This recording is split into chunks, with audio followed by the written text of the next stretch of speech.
siempre en Canal 6, Entre Ríos TV, seguimos informando a nuestra teleaudiencia, gran teleaudiencia en todo. Ya hoy podemos decir en todo el país, porque aparte de los 150 localidades que teníamos hasta hace unos días atrás, bueno, ahora se han incrementado 80, pero en distintos lugares del país, distintas provincias. Es una empresa que da televisión por cable y bueno, y fibra óptica. Y bueno, hemos sido incluidos dentro de esta empresa que permite que ahora estemos llegando a más de 250 localidades en todo el país. Aparte de todo Entre Ríos y gran parte de Santa Fe. Hoy el doctor Elías Jiménez nos está visitando, que es un médico cirujano general, especialista en cirugía cardiovascular, torácica, también de flebología y linfología. Que bueno, creemos que siempre los temas médicos interesan a quienes ven Canal 6 Radio TV y este programa Fernando Reportaje. Así que estamos ya saludando a Elías. ¿Qué tal, Elías? ¿Cómo andás? Muy bien, muy bien. Muchas gracias por la invitación. Un gusto tenerte acá. ¿Cardiólogo hace cuántos años? Sí, cirujano cardiovascular. Y hace 6 años terminé la residencia. Ajá. Pasa que la formación es bastante larga, la nuestra, por supuesto. ¿Cuántos años? Y son como 8 años. ¿Después de recibir el médico? Sí, porque en mi caso yo hice la residencia de cirugía general y después la residencia de cirugía cardiovascular. O sea que son bastantes años. ¿Cuántos años? Y 8 o 9 años. 8 o 9 años, me dijiste, sí. Bueno, ¿vos sos correntino? Sí, de esquina Corrientes. ¿De esquina? No sé si conoce. Sí, como no, hemos estado muchas veces ahí. ¿Y ahora estás en Libertador San Martín? Sí, en Libertador San Martín. ¿Atendés ahí? ¿Dónde más? Sí, también en varias partes. Acá en Crespo tengo consultorio en toda la zona, en Ramírez y también en Paraná. Hacemos cirugía cardíaca. ¿Hay mucha gente con problemas de corazón? ¿Qué hay más? ¿Corazón, flebología, linfología? ¿Qué es lo que...? Y hay mucha patología, o sea, no te sabría decir cuál hay más, pero sí hay mucha gente que se enferma del corazón. Sí. Hoy en día por el estrés, por el estilo de vida muchas veces, y bueno, las preocupaciones. ¿Qué preocupaciones hacen? Sí, la personalidad tipo A. ¿Ah, sí? Todos, ¿Cuál es el tipo A? Y la gente que tiene mucho, se preocupa mucho por las cosas, por ahí muy... ¿Se estresa fácil? Se estresa fácil. ¿El estrés afecta el corazón? Sí, el estrés sí. Mira, vos. Sí. ¿Y qué para la gente estresada que tiene que tomar unas pastillas y ayudarse de distintas maneras? Hacer ejercicio, canalizar las preocupaciones por otros lados, tener hobby. Y también ver si necesita el psicólogo, el psiquiatra. ¿También? Sí. Mira, vos, qué tema. ¿No? Bueno. No hay que preocuparse tanto, digamos. Tengo un montón de preguntas para hacerte, sobre todas estas cosas que son de interés de nuestra teleaudiencia, así que creo que va a ser muy interesante esta charla. Bueno, Elías, ¿cuál de las cirugías te gusta más, cardiovascular, o la flebología, o linfología? Y a mí me gusta mucho lo que es cirugía cardiovascular central, digamos. Operar cirugía de bypass y válvula, y lo que es corazón, cirugía de corazón abierto, digamos. ¿Sí? ¿Dónde practicaste? Y yo me formé en la Fundación Favaloro. ¿Ah, sí? Sí. ¿Cuánto tiempo estuviste allí? Estuve 5 años. ¿5 años? Sí.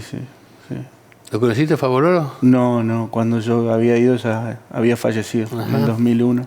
Yo ahí tengo una foto donde estuve una semana antes. Ajá, ¿con él? Con él antes de que se muera, ¿no? Antes de que se suicidara, ¿no? Un gran médico, ¿no? Gran personaje histórico, ¿no? Sí, es un personaje para la salud mundial. Sí, fue muy importante, ¿no? Sí, para los avances de la cardiología y de la cirugía cardiovascular fue fundamental. ¿Y en la flebología hubo muchos avances? También ha habido avances en lo que es la cirugía con láser o con radiofrecuencia, que es simplemente punzando, no se hacen más cortecitos, sino que se punza la vena y por dentro se pasa un catéter que la ablaciona, digamos. Entonces quedan las mismas. Ya hace mucho tiempo se hace eso, ¿no? Eso se hace hace no tanto tiempo, más o menos unos 10 años o un poco menos. Sí. Lo que pasa es que por ahí los aparatos son costosos y el acceso a ese tratamiento también es costoso, entonces no se ¿Que da. se cicatriza la vena? Claro, por dentro se la ablaciona con un láser o con un electrodo que da calor. Había otra forma de hacerlo antes, que se inyectaba un líquido para que dejara de... ¿no? Exactamente. ¿Eso no se usa más? Se usa en determinados casos, depende del tipo de paciente y depende la varice, digamos. ¿Tenía mucha contraindicación eso? Y el riesgo, ¿no es cierto?, era que provoque una trombosis o que esos trombos vayan a algún lugar de otros órganos y eso. Ajá. ¿Hubo muchos casos? No, generalmente no.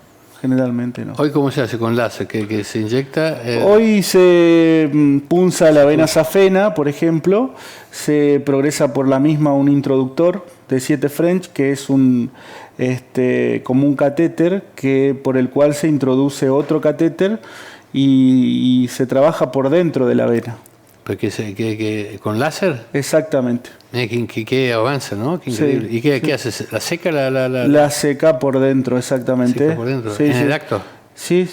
Eso se hace bajo guía ecográfica, digamos. Uh-huh. Se va mirando con el ecógrafo el lugar donde está localizado el catéter, digamos. Otro avance, lo que tiene que ver con el cuidado de la flebología, la pierna, ¿no es cierto?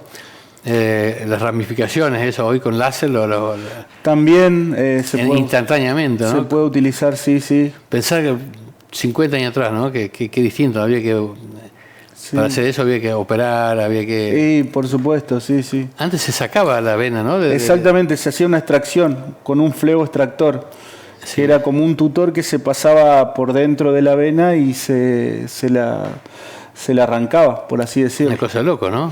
Sí, o sea, todavía se sigue haciendo en determinados casos. ¿Todavía? Sí, se sigue haciendo porque por ahí el alcance para ciertos pacientes a un tratamiento láser o un tratamiento con radiofrecuencia, no todas las obras sociales lo cubren y a veces es muy costoso. Entonces, se sigue haciendo eso. Sí, es incruento, pero cada vez, ¿no es cierto?, uno intenta hacer lo menos invasivo posible, digamos. Claro.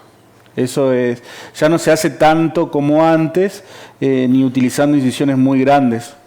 Ajá. También los fleboextractores han cambiado y son menos agresivos. ¿La gente tiene menos varices ahora que antes? La gente, en realidad la patología venosa es hereditaria y siempre existió y va a seguir existiendo porque es un problema que tiene múltiples factores, digamos. Claro. Yo me acuerdo cuando era chico, se hablaba mucho, ¿no? Que las varices, que operar las varices. Y hoy no se escucha tanto, debe ser por eso, por los avances, por supuesto, porque se hacen tratamientos menos invasivos y tratamientos locales que hacen que por ahí los pacientes no tengan que llegar a una cirugía. Claro. Más si se controla previamente. Sí. Pero esos dolores de varices no hay tanto como... No hay tanto, pero sí, hay gente que tiene varices y sufre mucho de esa patología. Sí. Ajá. ¿Cómo dijiste, es hereditario eso? Es hereditario, sí, hereditario. También la gente que está mucho tiempo sentado, está mucho tiempo parado, que tiene sobrepeso, o el embarazo, los aumentos disminuyen, digamos, los aumentos de la presión intraabdominal, disminuye el retorno venoso y eso hace que la obesidad, por ejemplo, también hace que se formen varices, ¿no? Uh-huh. La obesidad, sí. El peso. ¿Y hoy qué tratamiento es el más eficaz para evitar eso? ¿Ahí se puede prevenir? No podemos hablar de un solo tratamiento, sino que es un contexto, hay que ver el paciente que tenemos y en base a eso planificar el tratamiento. O sea, existen múltiples tratamientos y todos se pueden aplicar de acuerdo al tipo de paciente. Primero hay que ver el paciente y de acuerdo a eso el tratamiento, digamos. Pero sí se utiliza mucho el láser, la radiofrecuencia endovascular, la escleroterapia, que se puede hacer, se utiliza también haciendo una espuma que se inyecta en la vena y eso hace que la vena se fibrose, digamos. Claro. Es más propenso siempre a las mujeres que a los hombres, ¿no? ¿O no? Es más propenso en las mujeres, pero los hombres también tienen patología venosa y por ahí las mujeres por una situación estética o se hacen tratar más que los hombres, ¿no es cierto? Pero se la aguantan. Se la aguantan un poco. La arañita de esas ramificaciones que te decía, antes hoy yo he visto que pasa un láser y desaparecen. Antes, sí.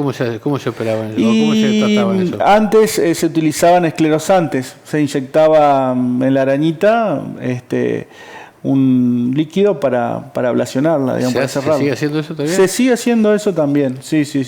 Ha evolucionado un poco el tema de los esclerosantes, digamos. Son más inocuos y son también muy efectivos.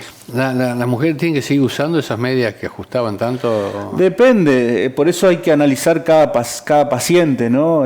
Porque a veces las medias son contraproducentes en aquellos pacientes que tienen por ahí arteriopatías periféricas de edad, ¿no es cierto? Que tienen también obstrucciones en las arterias, no solo problemas de varices venosos, sino obstrucciones arteriales.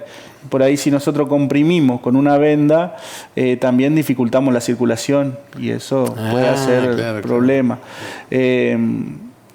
Sí, se utiliza, pero depende del caso, digamos. Uh-huh. A hombres también, ¿no? En los dos, exactamente. Los dos. ¿Y linfología? Sí. ¿De qué trata? La linfología es el estudio de los vasos linfáticos. Así como tenemos arterias, venas en el cuerpo, también tenemos linfáticos, que son otros vasitos muy finitos que se encargan de todo lo que no se pueden llevar las venas, los detritos, se los llevan los linfáticos. Y tienen como estaciones que son unos gangliecitos, digamos. Muchas veces esos se ven afectados por patologías malignas, por ejemplo, que hace que la obstrucción de esos linfáticos genere linfedema, que es se le empieza a edematizar o el brazo, la pierna, o muchas veces posterior a tratamientos de rayos o de linfadenectomías que se hacen, o se hace para cuando uno hace una resección de un tumor, los tumores generalmente pueden dar metástasis a los ganglios. Entonces muchas veces hay que sacar el tumor y también los ganglios. Y al sacar esos ganglios se afecta el sistema linfático y eso hace que los pacientes puedan tener linfedema o algunos nacen con problemas del sistema linfático y tienen ¿Cómo sabe la gente si tiene problemas linfáticos? Generalmente consultan por edema, por problemas de dolor en la pierna y inflamación. ¿Es siempre en la pierna eso? No, en el brazo también. ¿Sí? Sí. Puede ser en toda la mitad del cuerpo también. ¿Ah, sí? Sí. ¿Qué es lo más común? Y lo más común es el linfedema generalmente en las piernas o posterior a las cirugías de antes que se hacían las cirugías de mama, cuando se hacía una resección total de la mama y se llevaba todos los ganglios y quedaban las mujeres con el brazo totalmente edematizado, con linfedema, digamos. Para que la gente lo entienda, que es como un edema, es como un edema, hablan con palabras raras, ¿viste? Un agrandamiento de la extremidad, digamos. Ajá. Es como que se agranda y se hincha. ¿Y queda hinchado? Y eso genera inflamación, dureza, incluso lesiones en la piel.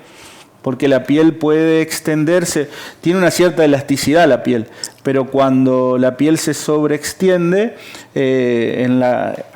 nosotros en la superficie de nuestra piel tenemos bacterias que nos protegen incluso de otras que son por ahí un poco más agresivas, pero sin embargo esas bacterias cuando están en la superficie no causan ningún problema, pero si la piel se empieza a hinchar o edematizar, como decimos los médicos, si uno lo mira con un microscopio, la piel se raja, se quiebra. Y se meten las bacterias ahí adentro y provocan infecciones.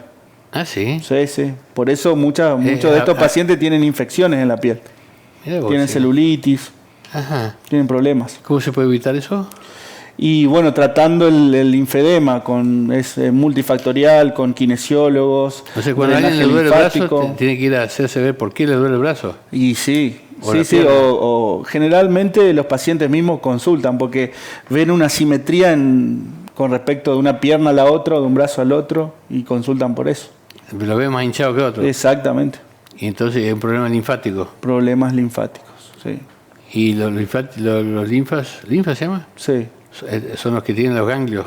Exactamente. Uno se toca y le duele abajo del brazo, ¿qué es eso? Esos son ¿Los ganglios que se hinchan? Y muchas veces sí, porque los ganglios son como estaciones que también nos defienden de otras infecciones o de las infecciones y ahí... ¿Y si uno aprieta muy fuerte se puede romper el ganglio o no? Generalmente si no es patológico, no. O sea, si no está agrandado ni nada, no tiene que causarse nada. ¿Por falta de gimnasia puede ser que se duela o no? No, No tiene nada que ver, ¿no? Generalmente son procesos ya de patológicos del cuerpo, digamos. Uh-huh. Vamos al corazón. Sí. Corazón, ¿anda bien? ¿Anda mal? ¿Anda regular? La gente va al cardiólogo y dice, me duele por acá, ¿no? ¿Qué dice la gente?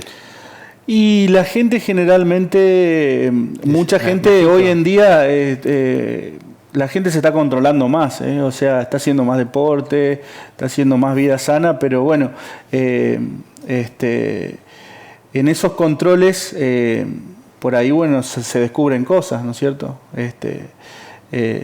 También las enfermedades de las arterias, en este caso coronarias, no solamente son... tenemos factores de riesgo que podemos modificar y factores de riesgo que no. Y dentro de eso la herencia, por ejemplo, es uno de esos. Por eso uno puede ver a veces familias que tienen enfermedad de corazón todos los pacientes. O sea, que se operan por ahí el padre, el hijo, el hermano. ¿Pasa eso? Sí, pasa. ¿Se puede interrumpir de alguna forma eso? Porque si un nieto mira y dice, che, papá murió de esto. Generalmente cuidándose con hábito higiénico dietético, teniendo una dieta y bueno, y haciendo ejercicio pero muchas veces la herencia uno no la puede modificar, ¿no? Pero sí la puede retrasar por ahí que aparezcan los síntomas. Sí. Sí. Para retrasarse. El cigarrillo, por ejemplo, los hábitos tóxicos y eso. Esos son bravos, ¿no? Pueden mejorar. Sí. ¿Eso sale en los estudios genéticos? Para cierta patología uno lo puede estudiar, sí. La inclinación, porque he visto ahí algunos estudios no era de ADN, sino el otro, ¿cómo es el estudio que...? ¿PCR? No, genético lo último que salió a nivel mundial, que te dicen, usted tiene inclinación a ciertos vicios, tiene inclinación a tomar alcohol, o tiene inclinación... ¿cómo es el genoma? El genoma humano. Sí, de ahí viene, ¿no? Sí. A ver, explícame un poquito de eso. Y eso generalmente lo ven los médicos genetistas, son los especialistas en eso, ¿viste? O sea, eso se hace en estudios muy específicos. Que generalmente se lo puede hacer nuevo eso, ¿no es cierto? En Buenos Aires o en centros muy especializados, donde hay gente especializada para hacerlos. Igualmente son descubrimientos muy nuevos, digamos. Sí. Yo creo que con el tiempo van a ir avanzando y nos van a ayudar mucho. ¿Lo has visto? Y he visto, sí. Eso, por ejemplo, se utiliza mucho en lo que son las enfermedades que tienen que ver estrictamente con la herencia, por ahí. Sí. Por ejemplo, no sé, el síndrome de Marfan. Muchas veces hay que operar a chicos del corazón, gente joven, que por ese síndrome genético, digamos, que son gente muy alta y que siempre tienen problemas de aneurismas de aorta, digamos. La aorta, que es la arteria que sale del corazón, muchas veces se dilata y tienen problemas.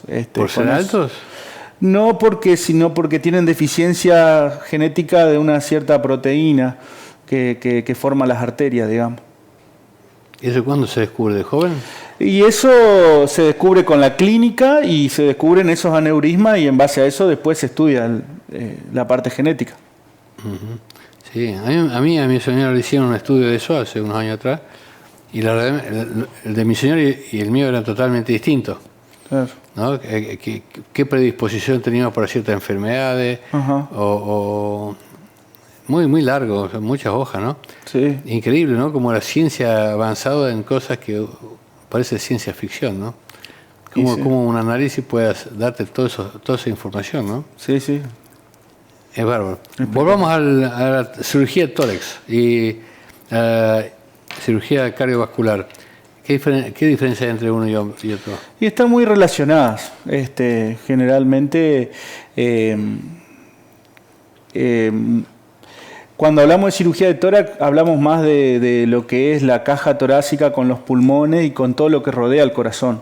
los ganglios, el mediastino y los grandes vasos, digamos. Eso sería cirugía de tórax. Y cuando hablamos de cirugía cardíaca, nos objetivizamos directamente al corazón en sí. Claro, porque cada vez se hace menos invasivo, ¿no?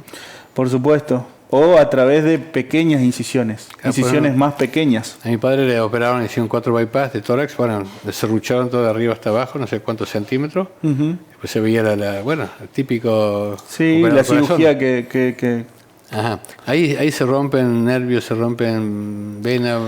No, generalmente uno lo que hace... El nervio de vuelta no se vuelve a conectar, ¿no es cierto? Muchas veces sí, o sea, se cicatrizan y a veces se interconectan.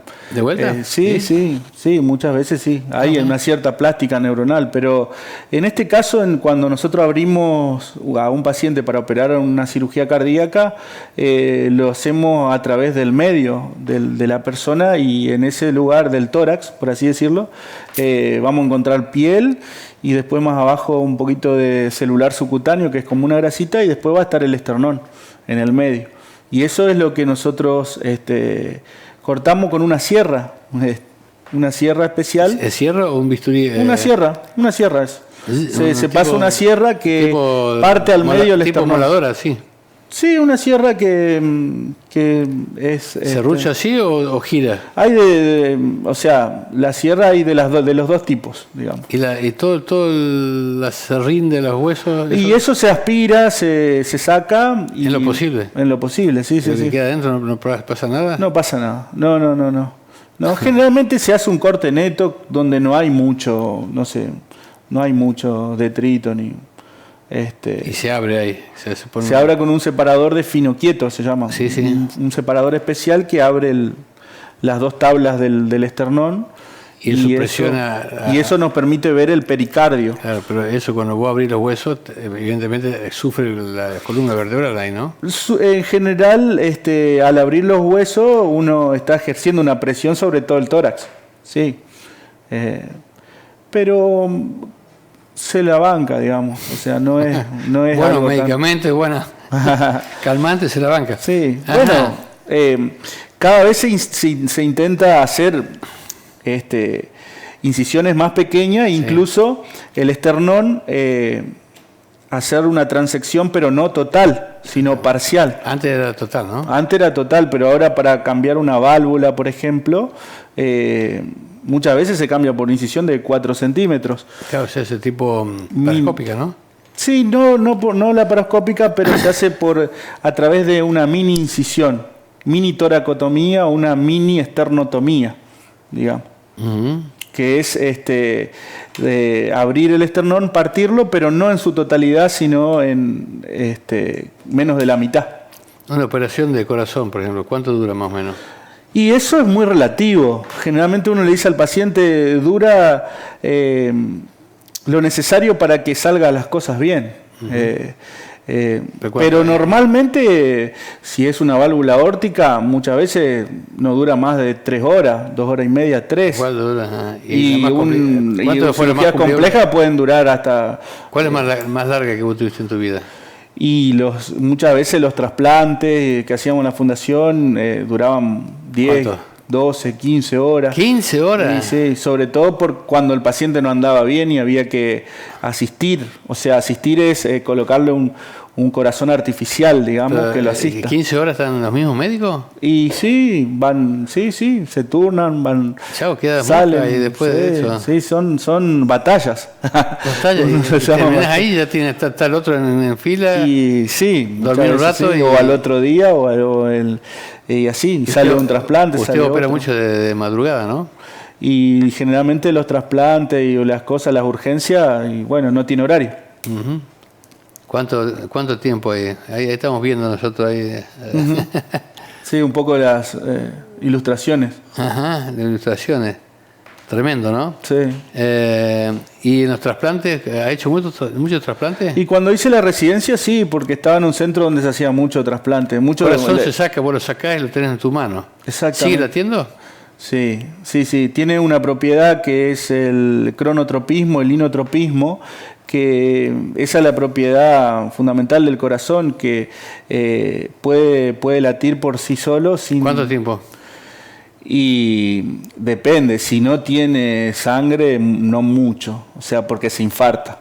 Pero ¿Si tiene sangre? si tiene sangre, puede seguir latiendo siempre, mientras tenga sangre y oxígeno. ¿Afuera? Y sí, muchas veces se han hecho máquinas que bueno, todavía se están estudiando para llevar al corazón funcionando, digamos, dándole sangre y oxígeno.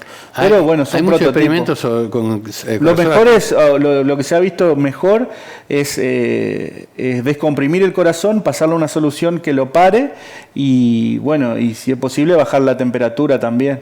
Eso también está hoy en día muy discutido porque a veces temperaturas muy frías también lesionan al corazón, entonces. Ajá. ¿Y cuánto tiempo puede estar un corazón?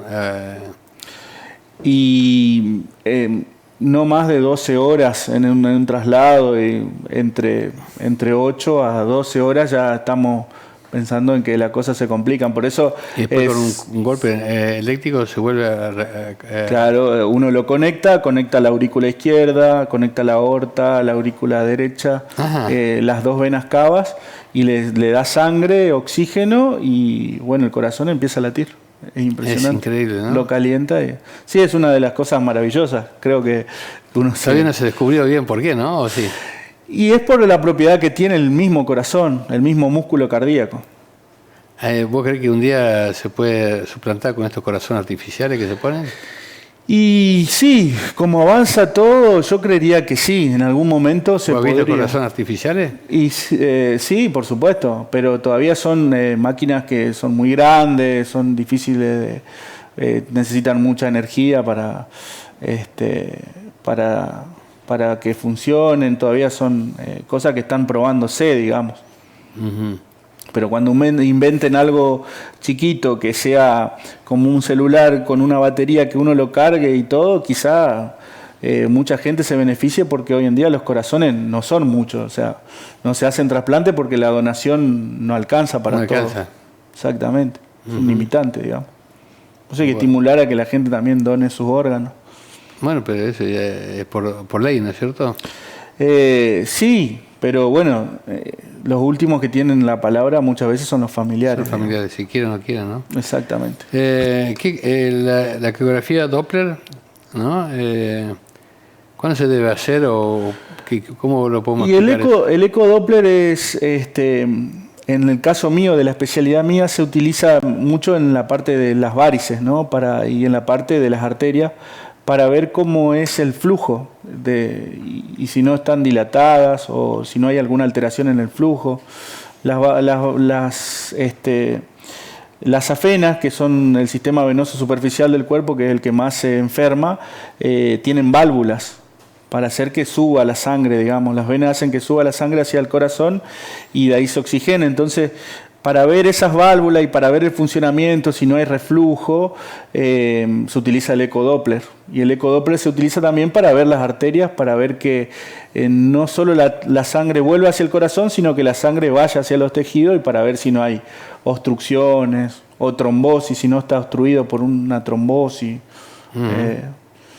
Para eso se utiliza, básicamente. ¿Hay más problemas de corazón que antes? Y no sabría decirte. Yo creo que no sé si hay más, pero sí hay más médicos y la gente se controla más y gracias a Dios también podemos ayudar a las personas para que se pueda detectar su problema y para que se solucione antes de que se produzca una muerte, ¿no? Claro. Muy bien. ¿Qué le dirías vos a la gente que te está viendo? ¿Qué consejo le darías? Yo le daría el consejo de que haga sus controles con su médico de cabecera. ¿Según la edad, en que cada cuánto? Y depende, o sea, alguien joven por lo menos una vez al año, y si uno tiene una cierta edad, es más periódico. El mismo médico, al verlo, le va a ir diciendo cada cuánto tiene que controlarse, ¿no? Depende del problema que tenga. ¿Has visto mucho aneurisma?